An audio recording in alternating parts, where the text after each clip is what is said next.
Roma Wines present Suspense. Roma Wines, made in California for enjoyment throughout the world. Salud. Your health, senor. Roma Wines toast the world. The wine for your table is Roma Wine, made in California for enjoyment throughout the world.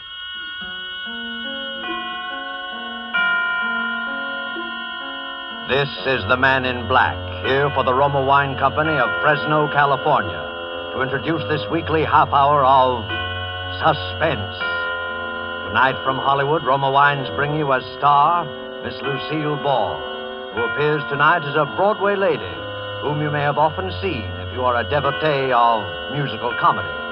She is the third one from the left in the chorus line. And so with this little lady's narrative about the 10 grand, and with the performance of Lucille Ball as Miss Gigi Lewis, we again hope to keep you in suspense.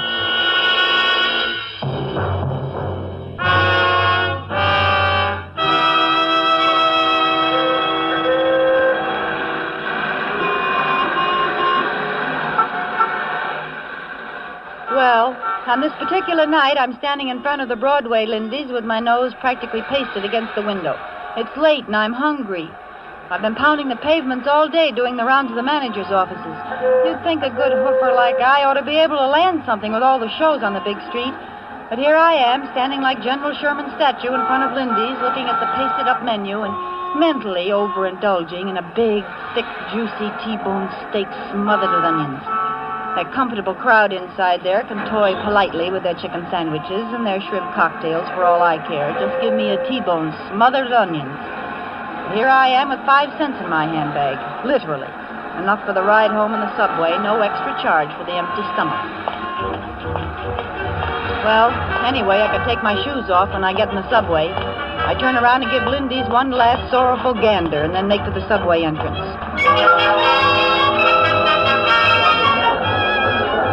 It's just the time the shows are letting out. Plenty of people from the taxi set are taking the subway home these nights, being short on tires and gas. So I get in that Times Square jam that looks like 5 o'clock p.m. and feels like a Russian pincers movement on the Polish border. I'm getting shoved toward the turnstile, so I quick try to get my handbag open to reach for that lonesome nickel. All of a sudden, I feel something jerk out of my hand. My bag is gone. I try to yell, "Stop! Hey, stop!" I twist around and see somebody, a little guy with short bow legs, running toward the stairs. "Stop that guy! Stop that guy! He's got my purse!" Hey, look, stop him! Trying to break out of the mob and after the purse snatcher, but I'm like the ace of spades being dealt off the bottom of the pack. When I'm finally in the clear a little, I see a tall guy running after that little guy who has my purse. They both disappear around the corner and up the steps. There's plenty of commotion in the crowd. You'd think there was $1 million in my handbag for all the fuss they're making. But I don't stop to think about anything except that I lost my fare home. I take out after the tall guy. When I get to the foot of the stairs, the tall guy's coming down again.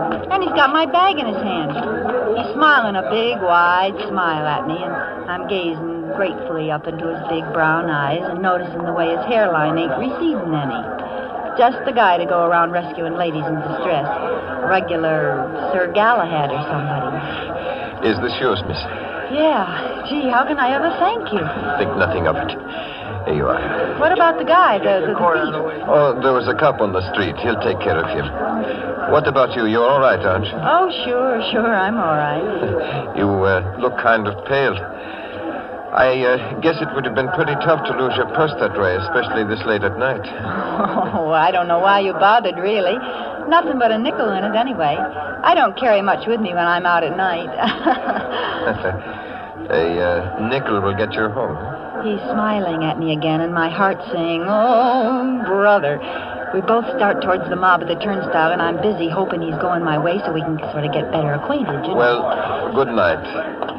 Hang on to that pocketbook now. Well, aren't you, well, good night. I'm caught in that mob at the turnstile again, and the train's coming in. Somehow, the way you do in crowds, I lose sight of him. And I gotta concentrate on digging out that nickel to put in the slot. I open up my bag and find the nickel all right, and then my heart almost stops.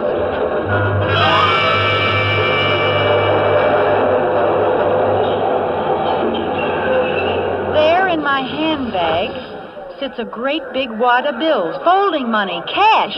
I managed to get the nickel in the slot and get myself through to the platform and on the train, all the while hanging onto that bag as if there were 10 grand in it. $10,000. Gee, it could be that much. The roll is big enough. My head's going around in crazy circles. The doors close behind me and everybody in the car is rushing to find a seat. Over the noise, I hear some contented soul whistling. I grab a seat next to a fat man who's taking up most of it. I sit there hanging onto my bag, not daring to look inside. I tell myself I'm dreaming. There's not really a big roll of bills in there. Extreme hunger is giving me the DTs. How would I get a bankroll as big as your fist? What am I doing with money? Then I remember the purse snatcher. He must have put it there. But why? The fat guy next to me tries to drum up a conversation. Nice night, ain't it? Yeah, cold.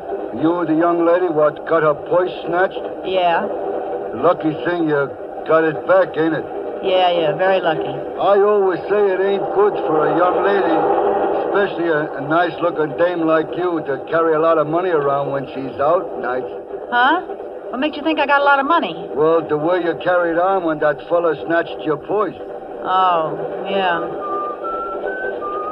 I'm showing this fat palooka by my attitude that I don't go for conversing. I'm sitting there looking straight at the wall ads, and the one across from me is a big photo in natural color of Miss Subway in 1944. A Brooklyn girl, all dressed up and dripping with furs, and probably wearing Chanel No. 5. Money. All the money I need. No more pounding the pavements and waiting in outer offices for some two-bit job in a show that's due to close opening night. Clothes. A fur, maybe. Chanel No. 5, maybe. An apartment downtown with a switchboard to announce people instead of a fifth-floor walk-up in the Bronx. Food. T-bone steak smothered in onions. Just walk right in and order it. Fun. Maybe go to a nightclub. Say, though, maybe it's counterfeit dough. Maybe. See those guys coming through? They're cops. How do you know? They might be the Rover boys. I can spot a plainclothes dick in a minute. They all look alike. They all got a certain purrs and noise. Well, that don't prove they're dicks. I don't know. Maybe it's the way they part their hairs. Plainclothesmen. Looking for something, Hot money, maybe. So, suppose I'm found with it. How am I going to prove somebody planted it on me? I can see them laughing at that one now. That's a good one. Ha, ha, ha. She didn't steal the dough, honest. She just found it in her purse. Ha, ha. That's a good one. Lock her up, 25 years. Well, good night, little lady. I'm getting off here. This your stop? No, thanks. I go further uptown. Well, good night. I'm certainly glad you found your purse. Good night, fatso. The Rover boys pass on through, and I decide to sneak another look at my bag.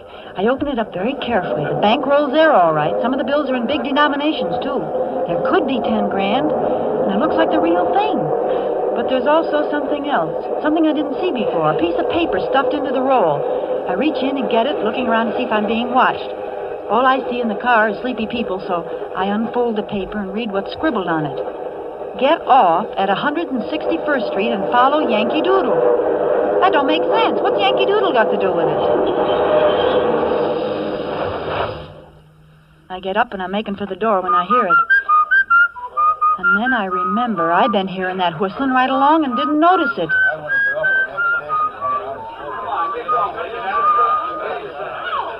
I back into the first empty seat and prepare to do some thinking. Somebody in this car wants that bankroll again. Could it be Sir Galahad? I just can't bear to think of him as a criminal type, but he was awful quick to go chasing after my purse. And he could have been in this car all along without me seeing him. I try to get a quick look around, but there's people in the aisles. And a dear little old lady is pushing her way forward. She sits down next to me.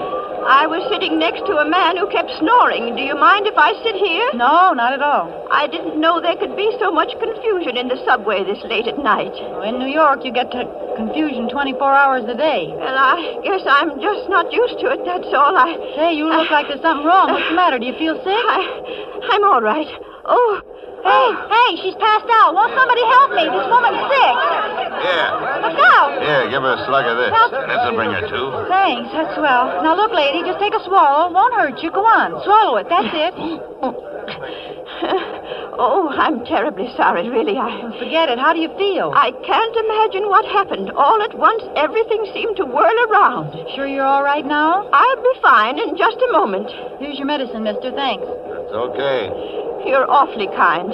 I didn't think people were so kind in a big city like this. You better take it easy now. Where do you get off? What's that? Where do you get off? Oh, 169th Street. That's where my sister lives. I'm visiting her, you see, and I just thought I'd go downtown tonight and see a show and have a good time. Evelyn told me how to go on the subway, and everything was fine until just now. You're not hungry or anything? Oh, no. It's not that. I have plenty of money. At least I did have. Yeah? What happened to your money? Somebody stole my life savings. No, not really. Who'd do a thing like that? Eh? Who'd do a thing like that? Thing like that? Oh, I don't worry about it, you understand. I'll get the money back. How? Well, don't you remember the old saying? It takes a thief to catch a thief. I suppose so. Yes. Well, that's just how I plan to catch the person who stole my money. How much did you lose? What's that? How much did you lose? Oh, lose. Well, I had been saving it all my life, and there was at least, $10,000. Gee, that's too bad. Well, am I going to give it back to her if it turns out to be her money? How do I know she's not pulling a fast one? I remember that in shows, it's always the dear old lady who fakes a faint to get sympathy when she's really the brains of the mob. Yeah. I noticed she got a big gulp from the bottle while she had the chance. Well, supposing she is on the level, would I give her the money when I have it here? 10 grand? And me practically in the lap of luxury? Would I? Oh, my. Listen, do you know how to whistle? What a strange thing to ask me. As a matter of fact, yes, I do. Well, I'm awfully fond of whistling. You are? Are you?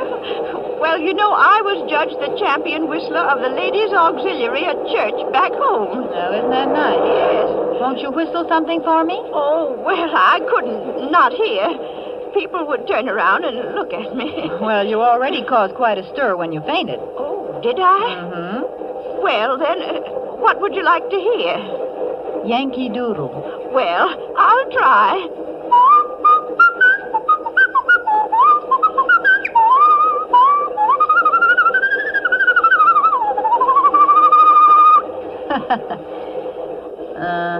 That's fine. But I guess it doesn't prove anything. I beg your pardon? I meant, how was it you say you lost all that money? Oh, the money. Why, the bank teller back home just ran off with the savings of practically everybody in town. Oh, it happened back home, huh? When? Well, now, let me see. Why, it must have been 5... No. It was just about 6 years ago. Oh. Yes, and why do you ask me? Well, I just thought maybe I thought you might have just lost it tonight the way you talked. Well, I hope I didn't alarm you. But I just keep knowing I'm going to get that money back someday. Yeah, I'm sure you will. Oh, listen. Somebody else is whistling Yankee Doodle now. That's very fine whistling, too. Isn't it, though? Yes. Yeah, and this time it's no old lady. I got an idea it's somebody who just possibly could have a slight case of murder on his mind.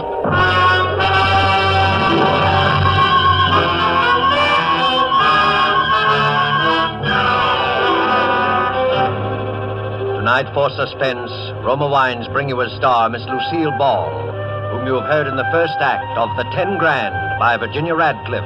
Tonight's adventure in Suspense.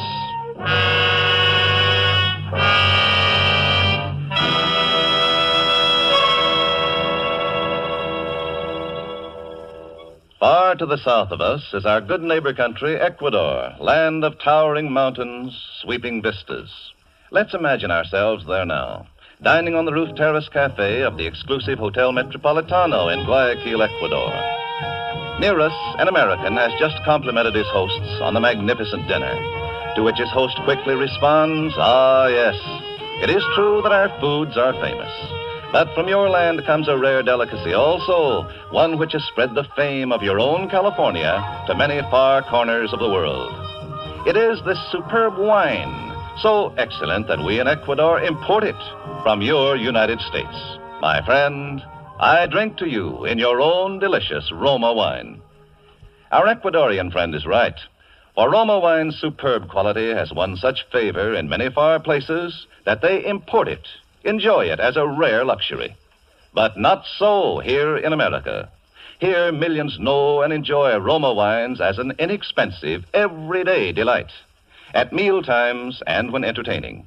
So many, in fact, that Roma is America's largest selling wine, with no high import duties to pay nor expensive shipping costs. You enjoy these distinguished wines for only pennies a glass. Ask for Roma wines, which bring you old-world winemaking skill, plus Roma's own modern scientific controls and testing. That's R-O-M-A, Roma wines, America's largest selling wine, made in California for enjoyment throughout the world.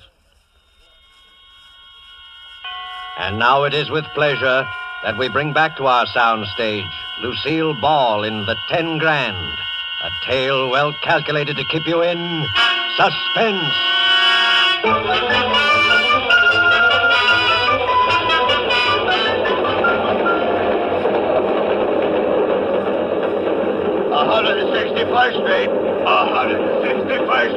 Well, this is it. Oh, must have been dozing.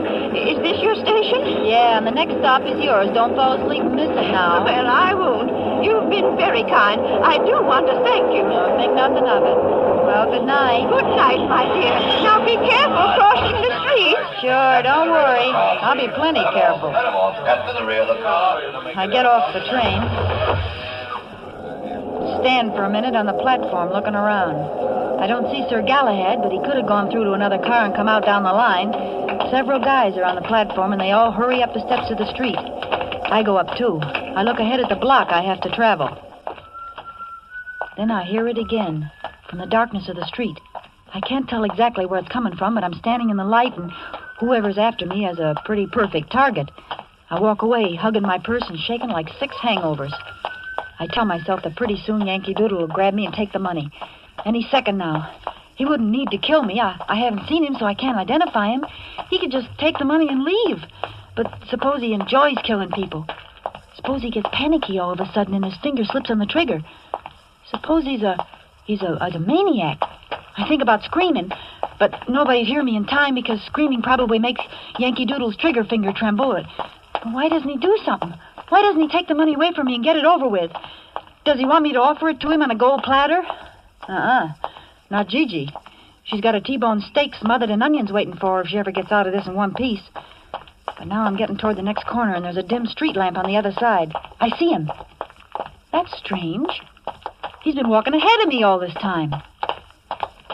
Then I hear something else. Footsteps. Somebody behind me. I listen. That doesn't sound like the tread of somebody hurrying home to the little woman. That's a steady tread of somebody trailing somebody. I don't know how I know it, but I know it. There's Yankee Doodle up ahead, but here's also somebody behind me I don't like just by instinct. I'm sandwiched. I'm the ham between 2 slices of rye. I listen again. He's getting closer. By the time I reach the corner, he'll catch up with me. I try walking faster. He's walking faster, too. I turn around. I can see his dark shape behind me with a distant street lamp back of him. Then I see something else. Back away, across the street, is another man, walking fast. Now I got 3 of them. I'm in a triple-decker sandwich now. I want to scream. I want to yell help. But my heart's got all mixed up in my larynx somehow, and I know I'd never be able to project my voice past the next crack on the sidewalk. They're catching up to me fast. If this is the end, sister, this is it. I'm already imagining the cold steel on my back, and then...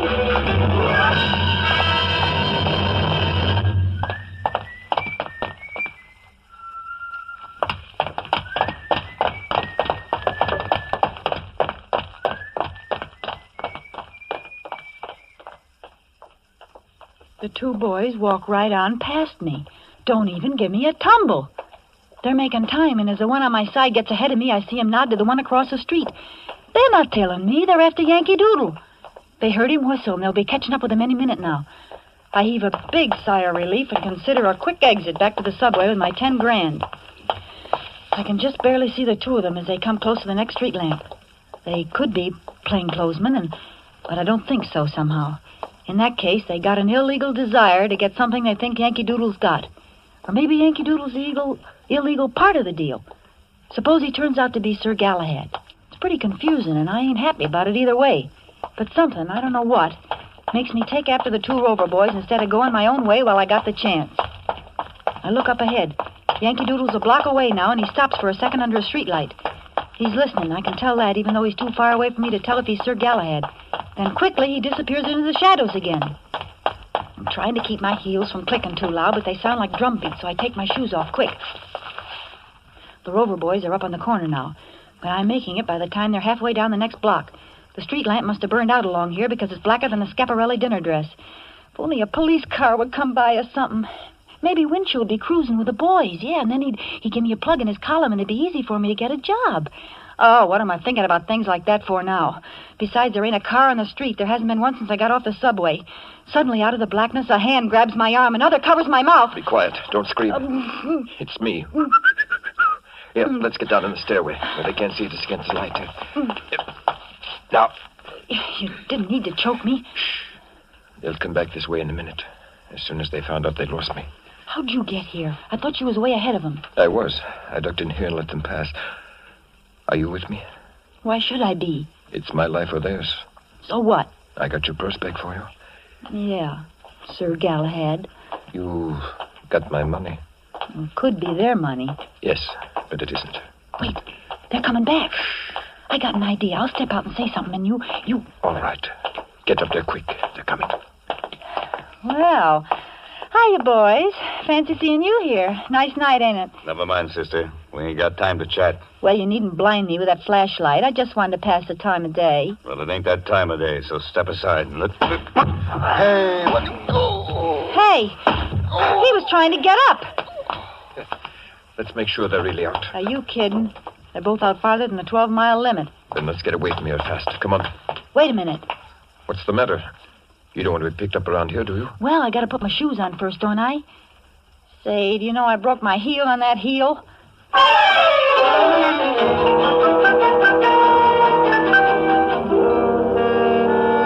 So, here we are, 15 minutes later, sitting in an all-night restaurant after running practically 12 blocks and me forgetting all about the fact my feet was killing me a couple hours ago.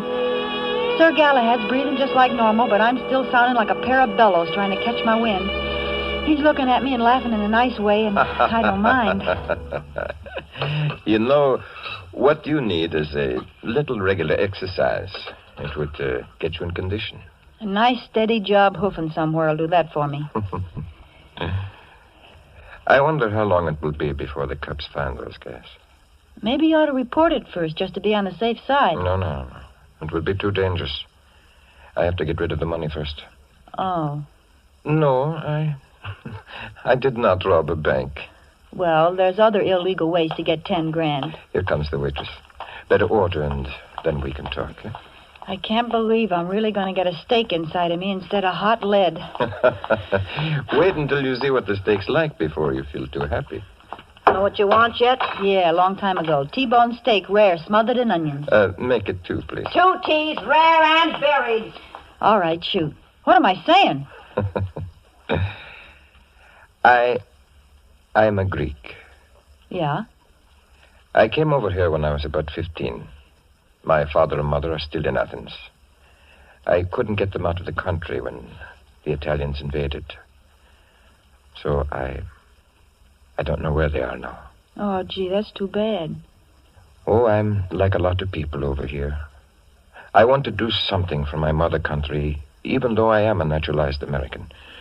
So, in my spare time, I collect contributions from other Greeks living over here. Oh, you mean for the Relief Society? Oh, no, that's different. This money supports the Greek underground. It has to be gotten and sent very quietly because certain people over here would like very much to know who's operating the underground in Greece. You see? Yeah, I'm beginning to. What about the Rover boys? Who? The 2 kids we lulled to sleep back there. Oh, well, I can't prove it yet, but I think they're Axis agents. They've been following me ever since I left home this morning. Today was my day off, and I've been making the rounds collecting. You did pretty well. How much is in that bankroll? $10,415. Oh, boy, you're quite a salesman. I've got a good product to sell. Anyway, I thought I could shake those guys in the subway. But then when you got your purse lifted, I did a little quick thinking and decided the money would be safer with you for a while. And I do want to thank you. Oh, that's all right. Always glad to help out. Well, I guess you'd like to have your 10 grand back now, huh? You know, in Greece, they have a law that whoever finds money gets to keep 10% as a reward. No kidding. Yes. So the way we'd figure it, you get $1,041.15. Say, that's wonderful. That's a great custom. I wonder why they don't adopt it in America. Well, I guess America has a lot of things that Greece doesn't have. T-bone steaks, for instance. Yeah, that's true. Well, here you are. I hope you get the dough into the right hands. Thank you very, very much. Aren't you going to count out your 10%? I got to contribute something to winning the war, ain't I? Say, miss. You want me? Yeah, what happened to them 2 T-bone steaks? Oh, well, I'm sorry, but when I took your order for the steak, I forgot this was Meatless Tuesday. Oh, no.